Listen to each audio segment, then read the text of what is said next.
नमस्कार, मी जयश्री देसाई. अल्टिमेट आरोग्य या माझ्या यूट्यूब चॅनलमध्ये आपलं सर्वांचं हार्दिक स्वागत. आपण वर्षाच्या शेवटच्या रविवारी भेटतो आहोत. मी याआधीही म्हटलं होतं की शेवटचा रविवार जो असणार आहे तो आपला गाठीभेटींचा रविवार असणार आहे.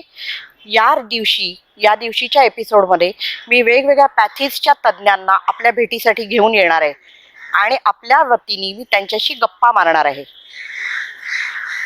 पुढचा जो महिना आहे, जानेवारी महिना, नववर्षाचा पहिला महिना, हा जगभर सर्व्हायकल कॅन्सर अवेअरनेस मंथ म्हणून साजरा केला जातो. भारताच्या दृष्टीने तर त्याचं महत्त्व खूप जास्त आहे, कारण कॅन्सरनी महिलांचे जे बळी भारतात होतात त्यातला हा दुसऱ्या क्रमांकाचा किलर आहे. दुसऱ्या क्रमांकाचे डेथ्स जे होतात, मृत्यू जे होतात कॅन्सरमुळे, ते सर्व्हायकल कॅन्सरमुळे होतात. त्यामुळे आपण आज हाच विषय घेणार आहोत आणि तो विषय आपल्याला उलगडून सांगण्यासाठी आपल्याकडे दोन तज्ज्ञ आलेले आहेत. त्यांची मी आधी आपल्याला ओळख करून देते. पहिले आहेत ते डॉक्टर प्रशांत न्याती. हे महिलांच्या कॅन्सर विषयातले तज्ज्ञ आहेत, तज्ज्ञ ऑन्कॉलॉजिस्ट आहेत. रोबोटिक सर्जरी हा त्यांचा हातखंडा विषय आहे. ते आपल्याला सर्व्हायकल कॅन्सरविषयी माहिती देणार आहेत.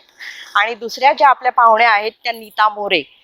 कॅन्सर पेशंट्स एड असोसिएशन ही जी संस्था आहे ती कर्करोगग्रस्तांना सर्वतोपरी मदत करण्यासाठी अत्यंत तळमळीने काम करते आहे.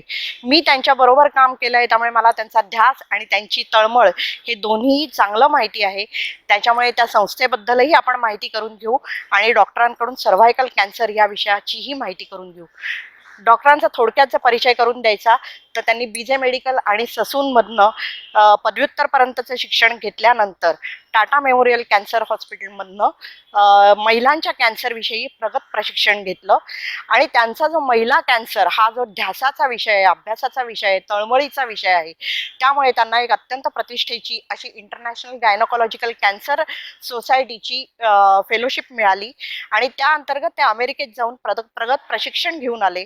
आज महिलांचे तिन्ही कॅन्सर, म्हणजे मग तो ब्रेस्ट कॅन्सर असेल, सर्व्हायकल कॅन्सर असेल किंवा ओव्हेरियन कॅन्सर असेल, या तिन्हीतले ते तज्ज्ञ मानले जातात. रोबोटिक सर्जरी हा त्यांचा हातखंडा विषय आहे आणि त्या व्यतिरिक्त पब्लिक अवेअरनेससाठी, जनजागृती घडवून आणण्यासाठी सुद्धा ते खूप काम करतायत. तर आपण त्यांच्यापासून सुरुवात करूया. नमस्कार डॉक्टर. सर्व्हायकल कॅन्सर म्हणजे नेमकं काय आणि भारताच्या कॅन्सर हे आपण कॉमन टर्म सुरू झालेली आहे, हे इंग्रजीमध्ये आहे. तर गर्भपिशवीचं जे तोंड आहे त्याचा जो कॅन्सर असतो कर्करोग, तर गर्भपिशवीच्या मुखाचा कर्करोग हे सर्व्हायकल कॅन्सर आहे.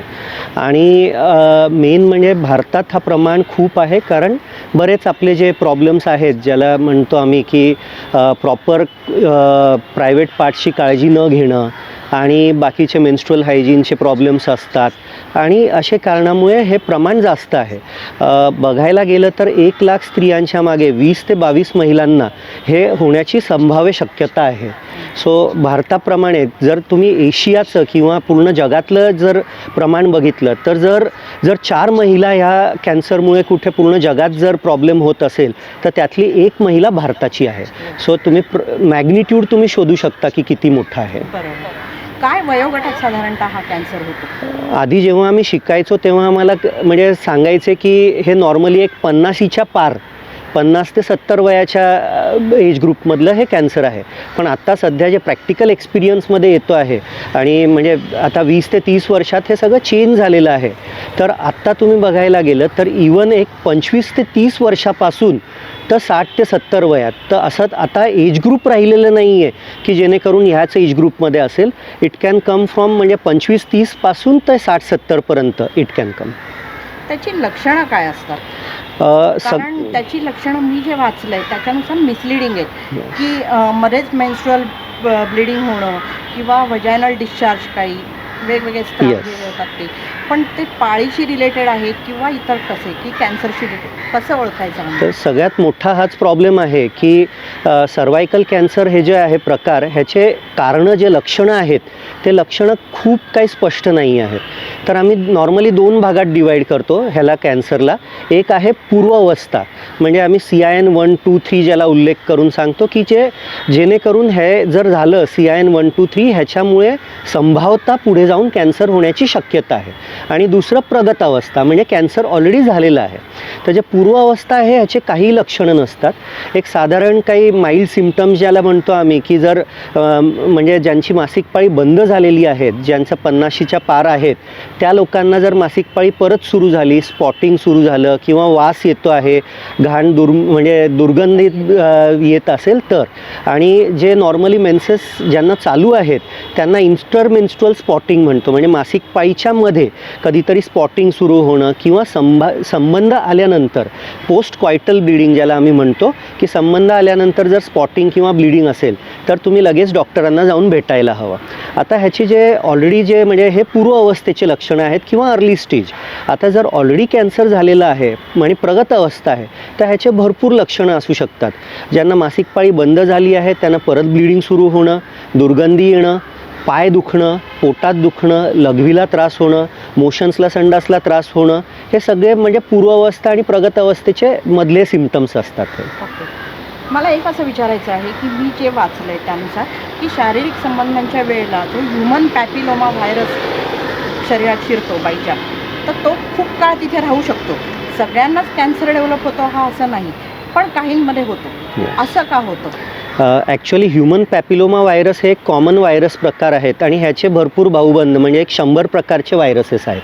तर ह्याच्यात आयडियली 2 ते 4 हाय रिस्क ग्रुप आहेत आणि मग इंटरमिजिएट रिस्कचे ग्रुप व्हायरसेस आहेत आणि मग कॉमन आहेत. तर इवन जे छोटे छोटे मस्से होणं हे पण एक त्याच्याच प्रकारचं आहे. म्हणजे ह्युमन पॅपिलोमा व्हायरसमुळे छोटे मस्से येणं हे येणं ते पण HPV-मुळे होतात. आणि जे हाय रिस्क आहेत त्याच्यामुळे हे संभाव्यतः सर्वायकल कॅन्सर होण्याची शक्यता आहे. आता ह्याचं कसं असतं की हे गर्भपिशवीच्या तोंडाला जे सेल्स असतात, जे लाइनिंग्ज आहेत, त्याच्यात हे व्हायरस जाऊन चिपकतात आणि ते आतल्या लेअरपर्यंत हळूहळू जाऊन इन्फिल्ट्रेट म्हणजे त्या आतलं इन्फेक्ट करणार. आता ते आतलं इन्फेक्ट केल्यानंतर कसं असतं की माणसाची रोगप्रतिकारशक्ती असते. एक रोगप्रतिकारशक्ती जर चांगली असेल तर एक नॉर्मली म्हणजे 100 ह्याच्यात महिलांमधून एक 90 महिलांना तो व्हायरस आपोआपच निघून जातो. रोगप्रतिकारशक्ती म्हणा किंवा हे म्हणा त्याच्यामुळे व्यवस्थित होऊन जातं. आता ते उरलेले जे 10 आहेत त्याच्यामध्ये बिकॉज ऑफ इम्युनिटी कमी असेल किंवा बाकीचे काही कारणं आहेत, जसे तुम्ही जर काही सेवन म्हणजे सध्या जे आपण टोबॅको हॅबिट्स जे भरपूर आहेत म्हणजे इट इज कॉमन मेल्स फिमेल्समध्ये सगळीकडे दिसतात. सिगरेट स्मोकिंग किंवा मिश्री जर कॉमन जर तुम्ही गावाकडे गेलं खेडेगावामध्ये तर मिश्री लावणं, तंबाखू घेणं, विडी हे सगळे कॉमन आहेत. तर ह्याच्यामुळे पण रोगप्रतिकारशक्ती कमी होते. तिसरी गोष्ट असे काही आपले जे इन्फेक्शन्स आहेत, डायबिटीस आहे किंवा ट्युबरक्युलोसिस आहे आणि मेन HIV इन्फेक्शन, हे सगळे जे आहेत इन्फेक्शन जेणेकरून तुमची रोगप्रतिकारशक्ती कमी होते, ह्याच्यामुळे हे व्हायरसेसचे इन्फेक्शन्स होण्याची शक्यता खूप जास्त असतं आणि ते व्हायरस इन्फेक्ट होऊन तिथेच राहून ते आतल्या लेयर्सला इन्फेक्ट करून मग इट प्रोग्रेसेस म्हणजे पूर्व अवस्थेपासून ते प्रगत अवस्थेपर्यंत असे काही लोक म्हणजे एक साधारण 2 ते 5% लोक महिला हे पूर्व अवस्थेपासून प्रगत अवस्थेपर्यंत जातात. मी आपल्याला जर माहिती असेल तर गेले पहिले दोन्ही एपिसोड जर आपण बघितले असतील तर इम्युनिटीवरच मी भर दिला होता की अनेक रोगांचं आपल्याला जो त्रास होतो तो आपली इम्युनिटी कमी असल्यामुळे होतो. डॉक्टरांच्या बोलण्यावरून आपल्याला लक्षात आलेलं आहे की सर्व्हायकल कॅन्सरसुद्धा जर व्हायला नको असेल, टाळायचं असेल तर आपल्याला आपली इम्युनिटी चांगली असायला हवी. तर आपण डॉक्टरांनाच विचारूया की ही इम्युनिटी बिल्ड कशी करायची, इम्युनिटी वाढवायची कशी. डॉक्टर आम्हाला सांगा तुम्ही की आम्ही कशी, कारण आत्ताचं जे जीवन आहे आपलं ते हेक्टिक आहे, व्यायामाला वेळ असतोच, बायकांकडे तर नसतोच. तर त्यामुळे अशा परिस्थितीत आम्ही आमची रोगप्रतिकारक क्षमता कशी वाढवायची? सगळ्यात महत्त्वाचं आहे की you should avoid junk food. म्हणजे I am not oppose to की आपण कधीच खायला नको, पण त्याचा जो प्रमाण जो वाढलेला आहे आपल्या ह्याच्यात जंक फूड खाण्याचा, की सध्या जे ॲड्स बघतो आपण स्विगी आहे हे म्हणजे इतके तुम्हाला घर बसून तुम्हाला फक्त एक मोबाईलचं बटन दाबलं तर तुम्हाला घरी सगळं येतं. पण असं गरज नाही आहे की त्या सगळ्या गोष्टी तुम्हाला शरीराला फायदेमंदच राहणार. तर तुम्हाला ते खूप महत्त्वाचं आहे आयडेंटिफाय करणं की कोणत्या गोष्टींमुळे तुमच्या रोगप्रतिकार शक्ती किंवा तुमच्या शरीराची तुम्ही व्यवस्थित काळजी घेऊ शकाल. So junk food, packed food आणि मेन म्हणजे सध्या जे आपण कोल्ड ड्रिंक्स किंवा हे सगळे जे प्रकार आहेत की जेणेकरून तुमचं रोगप्रतिकार शक्ती कमी होते, तुमचा स्थूलपणा वाढतो आणि स्थूलपणा वाढला की आपोआप डायबिटीज, ब्लड प्रेशर हे सगळे रोग येतात. बरोबर. सो सगळ्यात महत्त्वाचं की तुम्ही diet control. So first thing is healthy diet, कारण दॅट ते तुमच्या हातात आहे. जरी तुम्हाला एक्सरसाइज नाही करता आली तरी ॲटलिस्ट तुम्ही डाएट काळजी घ्या, तर आपोआप तुमचं वजन कंट्रोल राहील, डायबिटीज हे सगळ्या गोष्टी अवॉइड करू शकणार आणि त्याच्यामुळे तुम्हाला व्यवस्थित साथ मिळणार. सेकंड थिंग असते की तुम्ही जे काय वेळ मिळतं आहे त्याच्यात तुम्हाला जितकं तुम्हाला सध्या आता कोणतंही ट्यूब चॅनल म्हणजे मोबाईल बघा किंवा तुम्ही टी व्ही बघा, त्याच्यात कुठे ना कुठे तुम्हाला योगासनं हे ते सगळे दिसणारच. तो ॲटलिस्ट दोज थिंग्स जे आपले जे म्हणजे जे हेरिडिटरी जे पूर्वापाजे, so they are very good. आणि ते जर तुम्ही थोडं जरी एक 10-15 मिनटं 20 मिनटं जरी तुम्ही रोज केलं, ते असं गरज नाही आहे की तुम्हाला घरीच बसून करायचं आहे. तुम्ही ऑफिसमध्ये पण थोडं वेळ काढू शकता. सध्या तर वर्क फ्रॉम होम झालं आहे, तर थोडं एक 15 मिनटं स्वतःसाठी वेळ काढा. सो ते योगासनं आहेत किंवा ॲटलिस्ट तुम्ही थोडं वॉकिंग करा. तर हे सगळं जर तुम्ही केलं तर that will give you overall healthy lifestyle. आणि सगळ्यात महत्त्वाचं म्हणजे मेंटल हेल्थ, कारण फक्त physical health is only not important, mental health is equally important. तर त्याच्यासाठी तुम्हाला मेडिटेशन म्हणा, बाकीचे जे आम्ही सध्या कसं सांगतो की because of the stressful lifestyle, म्हणजे आपण सध्या वर्क फ्रॉम होममध्ये बघतो की शाळा पण घरूनच होते आहे, आपलं ऑफिस पण घरूनच होतं आहे.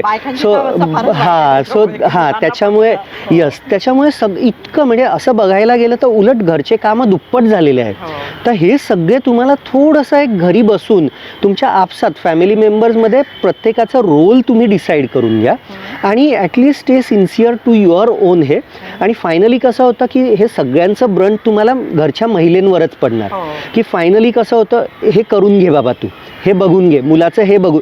अरे फायनली एव्हरीथिंग. माझ्या घरी पण तेच होतं, मी तर घरातून निघून जातो पण बिचारी माझे मिसेस बच्चूंचं बघायचं हे. So it has to be थोडंफार कुठेतरी वी हॅव टू सी की एक mental health stability also is achieved. I think मी ह्याच्यामध्ये आणखीन ॲड करेन की आपण आपल्याला एक्सक्युजेस नाही द्यायचे, कारण एक्सक्युजेस दिले ना तर आज नको उद्या करूया, पण एक असा नेम केला आणि त्या नेमाला फॉलो केला तर आपण डेफिनेटली ह्याच्यावर विजय मिळू. टीव्हीच्या मालिका बघता बघता सुद्धा करता येऊ शकतो, आरामात. म्हणजे करायचं ठरवलं. म्हणून एक्सक्युजेस द्यायची नाही. तर कितीही वाजता तुम्ही घरातून बाहेर निघा, पण त्याच्या अगोदर थोडा वेळ तुम्ही स्वतःसाठी द्या. आणि माझ्या मैत्रिणींनो हे सगळ्यांनी लक्षात ठेवा. त्याच्यामुळे नववर्ष येत आहे, नववर्षाचे संकल्प आपण सगळेच जण करत असतो. आरोग्य ह्याच्यासाठी व्यायाम हा एक संकल्प यावर्षीच्या ह्याच्यात इन्क्लूड करा आणि तो वर्षभर पाळा. डॉक्टर, मला तुम्हाला आणखीन एक विचारायचं आहे की मेन्स्ट्रुअल हायजीनची अवस्था आपल्या देशात चांगली नाही. मासिक पाळीची स्वच्छता हा आपल्या देशातला खूप मोठा गंभीर असा विषय आहे, गंभीर अशी समस्या आहे. पॅडमॅन सिनेमा कदाचित आपल्या सगळ्यांनी बघितला असेल, ज्यांनी बघितला नसेल त्यांनाही ही अवस्था तर माहिती असेल. तर याबाबत आपण दोघंही काय प्रकाश टाकू शकता? ॲब्सोल्युटली, कारण सगळ्यात मोठा याचा प्रॉब्लेम तिथूनच सुरुवात होते. कारण जर आपलं प्रॉपर प्रायव्हेट पार्ट्सची केअर घेतली नाही तर तिथून आपल्याला रिपीटेड इन्फेक्शन्स, आणि जर रिपीटेड इन्फेक्शन झालं तर त्याच्यामुळे इम्युनिटी पण कमी होते आणि तिकडे एकदा जे म्हणजे पांढरं पाणी किंवा हे सगळे डिस्चार्जेस जर सुरू झाले तर त्याला लांब करणं, त्याला दूर करणं, कितीही औषधं घेऊन ते प्रॉब्लेम्स सॉल्व्ह होत नाही. सो सगळ्यात महत्त्वाचं म्हणजे लहानपणापासून. सेकंड गोष्ट, आता कसं झालेलं आहे की आता तुम्ही बघाल की आधीच्या वेळेस एक 14-15व्या वर्षी पाळी यायची, आता एक साधारण 7 ते 8 वर्षाच्या मुलींना पाळी यायला सुरुवात झाली आहे. सेकंड थिंग म्हणजे हे म्हणजे this is not just a hygiene only. काही रिलेशन असेल का की तरुण वयात? यस. सो ॲक्च्युली मी त्याच पॉईंटवर की आता प्रॉब्लेम असा झाला आहे की आपण म्हणजे सगळं एक वेस्टर्नाइज्ड वर्ल्डपर्यंत आपण म्हणजे आपण भारतात राहतो पण आपलं विचार आहे की आपण वेस्टर्न कल्चर फॉलो करायला हवं. आता जर तुम्ही कॉलेजच्या मुली कॉलेज तर सोडूनच द्या, शाळेच्या 7वी 8वीचे मुलींमध्ये boyfriends, girlfriends, going out, party, night outs हे खूप खूप सुरू झालेलं आहे. आणि जर तुम्ही ॲब्सोल्युटली जर तुम्ही म्हणजे जर तुम्ही आपल्या व्ही टीच्या बाहेर, CSTच्या बाहेर निघालात तर ते कॉलेजच्या कट्ट्यावरती जर तुम्ही बघाल तर ॲब्सोल्युटली म्हणजे तिकडे लोक खायला प्यायला नाही पण सिगरेट स्मोक करायला बसतात. आणि तिकडे तुम्ही बघा की म्हणजे इट इज नॉट फक्त मुलंच स्मोक करणार, मुलं मुली दोघंही स्मोक करतात.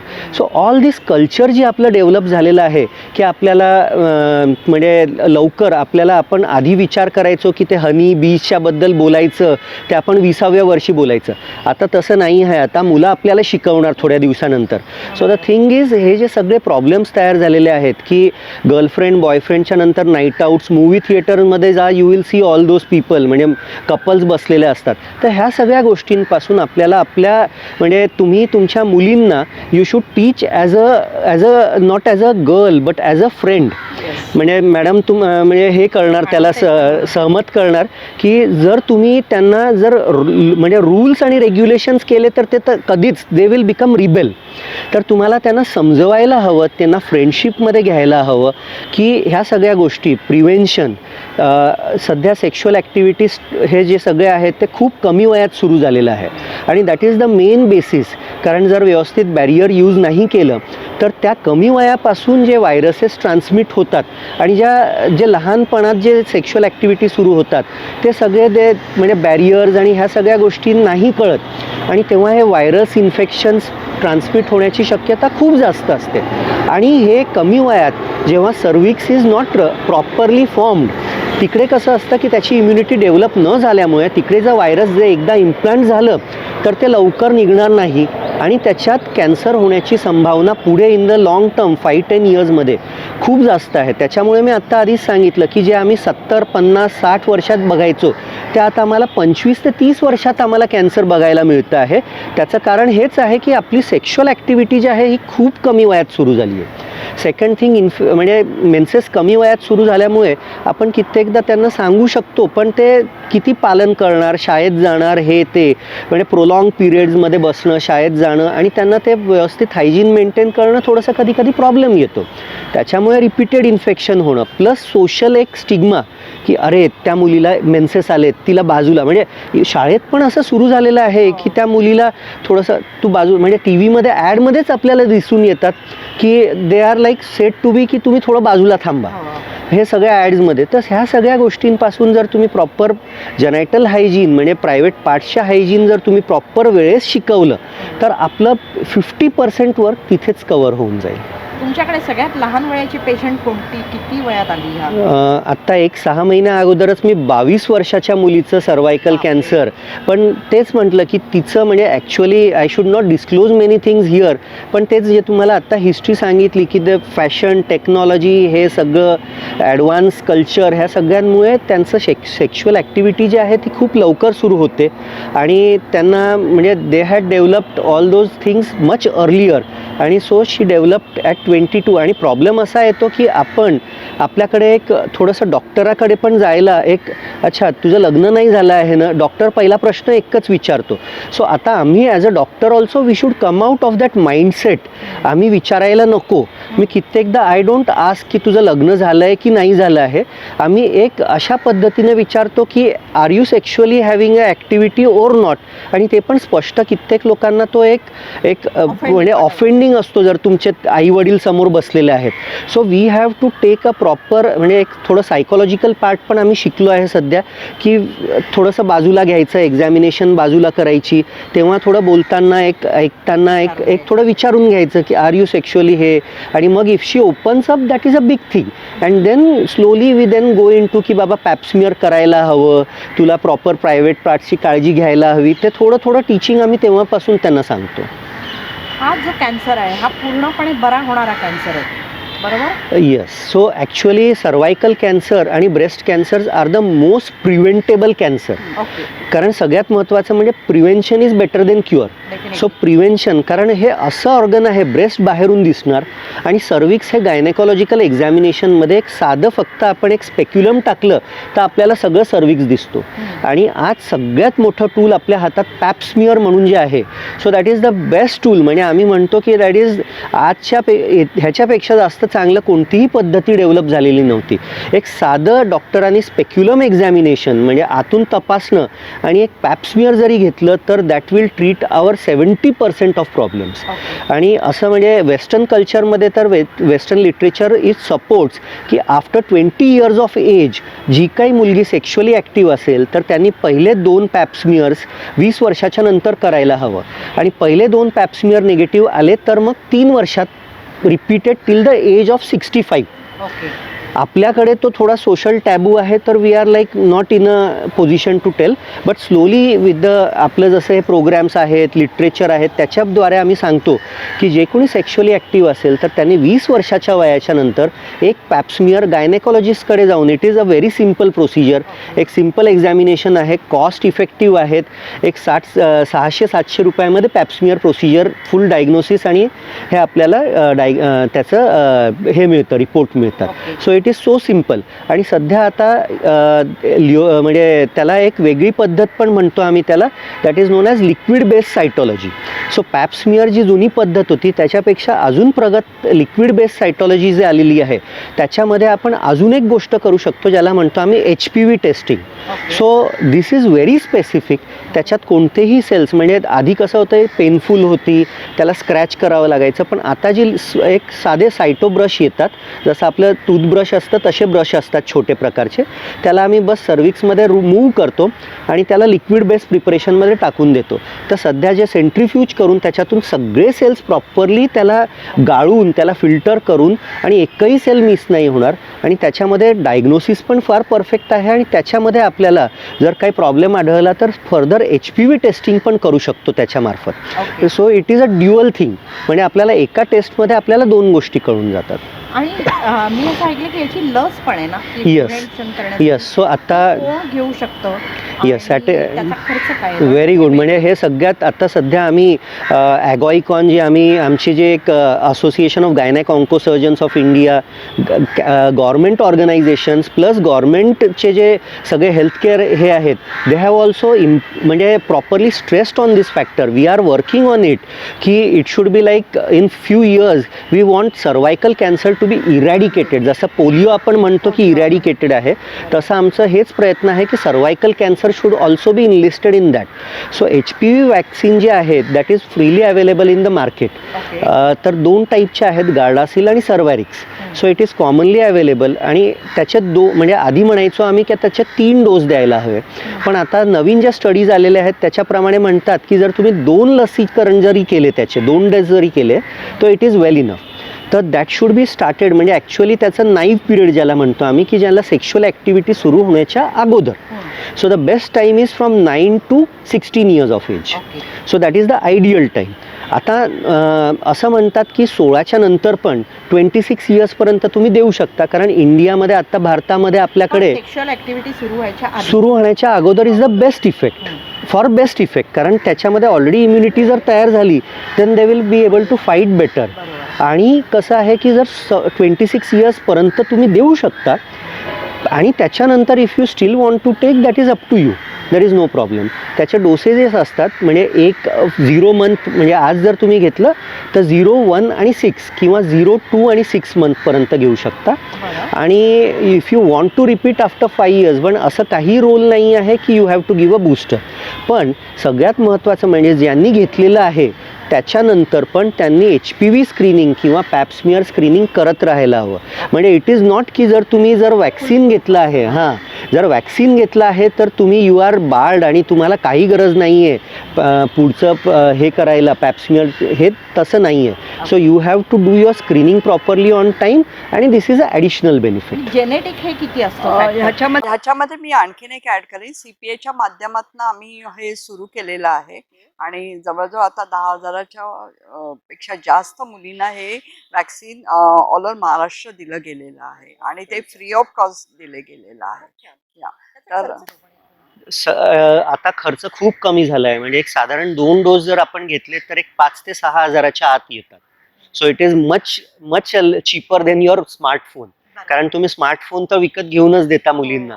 So at least if you give this, आणि ॲक्च्युअली इंडियामध्येच तो टॅबू आहे, ऑस्ट्रेलिया आणि UK मध्ये तर मुलांना आणि मुलींना दोघांनाही देतात. कारण सगळ्यात महत्त्वाचं म्हणजे मुलींना तर मुली bear the brunt of the virus, पण मुलं ट्रान्समिट करणार. सो जर मुलांना दिलं आणि मुलींना दिलं तर हर्ड इम्युनिटी म्हणतो आम्ही त्याला, की सगळ्या ह्याच्यात जर ती इम्युनिटी क्रिएट झाली तर आपोआप हा व्हायरसचं प्रमाण कमी हा. होऊन जाईल, आळा बसून जाईल त्याच्यात. त्याच्यामध्ये मी आणखीन एक ऍड करेन, जसं आपण मुलींना सांगतो की हायजीन खूप महत्वाची आहे, तसं आपल्या आयांनी मुलांना पण तेच सांगायला पाहिजे, कारण त्यांनाही कितीतरी प्रॉब्लेम्स येऊ शकतात पुढे जाऊन. तर हायजीन आणि जनरल जे सेक्शुअल नॉलेज आहे ते त्यांना एक योग्य वयामध्ये दिलं तर पुढे जाऊन हा सगळ्या त्रासाला आपण सामोरं न जाता चांगल्या पद्धतीने हेल्दी लाईफ जगू शकतो. प्रश्न की Yes. हा कॅन्सर झाला आणि ती बाई बरी झाली, तरुण मुलगी समजा असेल, तर तिच्या चाइल्ड बेअरिंग, मूल होण्याच्या क्षमतेवर काही विपरीत परिणाम होतो का? सो आता सगळ्यात महत्त्वाचं आहे की हे गर्भपिशवीच्या तोंडाला आहे. तर आता गर्भपिशवी आपली सगळ्यात महत्त्वाची आहे की जेणेकरून आपल्याला मुलं होण्याची प्रक्रिया जी आहे ती तिथूनच सुरू होते, बरोबर. कारण स्पर्म्स त्याच्या थ्रूच पास होतात.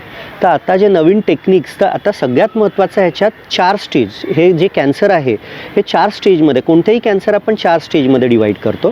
तर जे पहिलं स्टेज आहे ते एकदम फक्त गर्भपिशवीच्या तोंडाला कॅन्सर, दुसरी स्टेज म्हणजे थोडंसं बाजूला पसरलं आहे, तिसरी स्टेज म्हणजे गर्भपिशवीच्या तोंडापासून जाऊन त्या हाडापर्यंत पोचतं किंवा बाजूचे ऑर्गन्स किंवा नोड्स इन्व्हॉल्व्ड, आणि चौथी स्टेज म्हणजे लघवीची पिशवी जे बाजूला असते किंवा मोशन्सच्या रस्त्याला जर ते इन्व्हॉल्व केलं किंवा लंग्स, लिव्हर कुठे.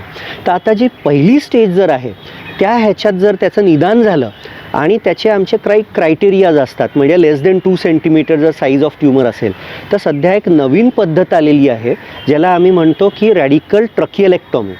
तर ते आता आम्ही भारतात पण करतो. आधी हे आपल्याकडे एवढं म्हणजे सर्जिकल हे नव्हतं, but now we are routinely doing this.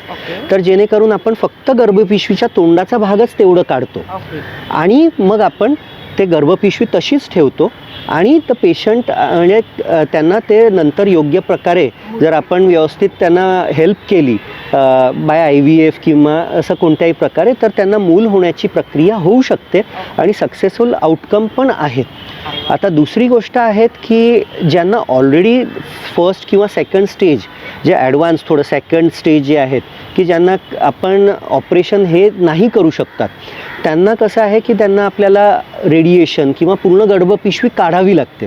तर अशा स्टेजेसमध्ये सध्या नवीन एक पद्धत निघालेली आहे की आपण काय करतो, त्यांचे अंडकोशातून अंडे, बीज जे असतात ते आपण बाहेर काढून ठेवतो, ते फ्रीज करून घेतो आणि जर त्यांची रेडिएशनच्या नंतर नॉर्मली तर गर्भपिशवी पूर्ण भाजलेली जाते, तर त्यांची शक्यता कमी आहे की they will have there self, म्हणजे हे तर आपण सरोगेट मदरहूड म्हणतो आपण, की त्यांचेच बीज आहे, त्यांच्या मिस्टरचे स्पर्म्स घेतो आणि मग टेस्ट ट्यूब बेबी क्रिएट करून सरोगेट बेबी ह्याच्यात टाकून आपण we can give them a surrogate heir. अरे वा, चांगली गोष्ट आहे. यस. बाकी आपल्या मनात खूप प्रश्न असतील, माझ्याही मनात आहेत, पण वेळेची मर्यादा आहे. आपल्याला आधी नीताताईंकडनं त्यांच्या संस्थेविषयी माहिती घ्यायची आहे. आत्ताच त्यांनी सांगितलं की त्यांच्या संस्थेतर्फे ही लस 10,000 मुलींना दिली गेली पूर्ण महाराष्ट्रातल्या. तर असं खूप चांगलं काम नीताताई करत असतात त्यांच्या संस्थेच्या मार्फत. तर आपण त्यांना विचारूया, नीताताई तुमच्या संस्थेविषयी थोडीशी माहिती द्या. कारण कर्करोग हा आता इतक्या मोठ्या प्रमाणावर वाढत चाललाय आणि लोकांना मदत, आर्थिक पासून काउन्सिलर पर्यंत सगळ्या टाईपची मदत लागते. तर आपण ती करता. कॅन्सर पेशंट्स एड असोसिएशन गेली 51 वर्ष गरीब आणि गरजू कॅन्सर रुग्णांसाठी काम करते. सुरुवातीला जेव्हा संस्था सुरू झाली तेव्हा मुख्य उद्देश होता की कॅन्सर पेशंटना मदत करणं, त्यांचे गरजा लक्षात घेऊन. पण जसजसा कॅन्सर समाजामध्ये वाढत गेला तेव्हा लक्षात आलं की बाकीच्याही गरजा तितक्याच महत्त्वाच्या आहेत आणि हे कॅन्सरचं उच्चाटन करणं फार महत्त्वाचं होतं. म्हणून total management of cancer he concept रुजवली गेली आणि त्याच्यामध्ये जनजागृती ते पुनर्वसन या अंगांचा विचार केला गेला. आणि मी जशी कॅन्सर अवेअरनेस अँड अर्ली डिटेक्शनची हेड आहे, तर माझ्या डिपार्टमेंटच्या माध्यमातून आम्ही कॅन्सर स्क्रीनिंग प्रोग्राम राबवतो, म्हणजे अर्ली डिटेक्शन ऑफ कॅन्सर, म्हणजे कॅन्सर होऊ नये म्हणून समाजामध्ये आम्ही काम करतोय. आणि हे माध्यम वापरून आम्ही पूर्ण भारतभर हा प्रवास केलेला आहे आणि जवळजवळ आत्तापर्यंत 3,75,000 लोकांचा आम्ही चेकअप केलेला आहे. आणि आमचं संस्थेचं सेंटर आहे नायगाव दादरला, तिथे आम्ही फ्री चेकअप करतो मंगळवारी 2 ते 3:30. आता ह्या पॅन्डेमिक काळात बंद आहे, पण लवकरच ते सुरू करण्याचा इरादा आहे. तसंच आमच्या संस्थेचं पेशंट केअर डिपार्टमेंट आहे. अतिशय सुंदरतेने काम केलं जातं, कारण पेशंटची गरज ही फक्त मेडिसिनल हेल्थ म्हणून नसते, तर त्याचं इमोशनल त्याला सपोर्ट करणं किंवा त्यांना ॲम्ब्युलन्स सर्व्हिस असते,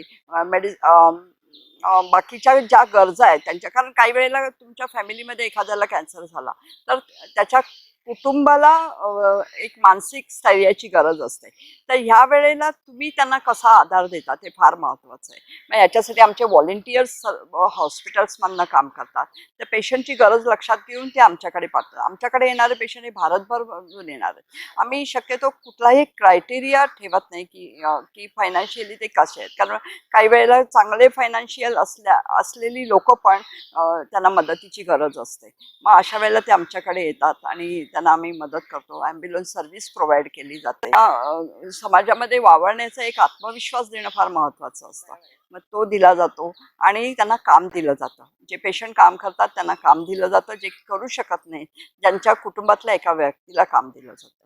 प्रोस्थेसिस डिपार्टमेंट आहे. तर ब्रेस्ट कॅन्सर झाल्यानंतर एक अवयव आपल्या शरीरातला केला, बायकांना तो अवयव फार महत्त्वाचा असतो. आणि ते झाल्यानंतर जर हे प्रोसेसेस दिलं गेलं तर समाजामध्ये ती तितक्याच ताटमानेने वावरू शकते, त्या कॉन्फिडन्सनी ती समाजाला सावरू शकते. आणि आमचं शेवटचं डिपार्टमेंट ॲडमिनिस्ट्रेशन आहे, कारण ह्या सगळं करायला आम्हाला फंडिंगची गरज असते. तर मी सगळ्यांना ह्या तुमच्या माध्यमातून विनंती करेन तेच की अपील करणार होते की नीताताईंनी आपल्याला त्यांच्या कामाविषयी माहिती सांगितली. मी स्वतः त्यांच्याबरोबर काम केलंय, त्याच्यामुळे मला माहिती आहे की त्या किती तळमळीने काम करतात. तर कोणतंही काम पैशाशिवाय उभं राहू शकत नाही. त्यामुळे ह्याही संस्थेला पैशाची मदत आहे. आणि त्या जसं म्हणल्या की कॅन्सर झाला म्हणजे कॅन्सल नाही झालो आपण आपल्या आयुष्यातनं, ही एक जाणीव मनात ठेवून आपल्याला पण होऊ नये आणि ज्यांना झालाय त्यांना आपण मदतीचा हात द्यावा, अशी माझी आपल्या सर्वांना विनंती आहे, आवाहन आहे. आज आपले दोन्ही मान्यवर पाहुणे आपल्याकडे आले, त्याच्याबद्दल मी त्यांची मनपूर्वक आभारी आहे. त्यांचे दोघांचेही पत्ते आणि फोन नंबर, संपर्क क्रमांक मी खाली कॉमेंट बॉक्समध्ये देईन. त्यामुळे ह्याच्या व्यतिरिक्त त्यांच्याकडून ज्यांना कोणाला जी माहिती हवी असेल ते आपण थेट त्यांच्याशी संपर्क करू शकता. आपला हा भाग कसा वाटला आपल्याला सगळ्यांना ते आपण आम्हाला आवर्जून कळवा. आपल्या प्रतिक्रियांच्या अपेक्षेत आहोत. धन्यवाद.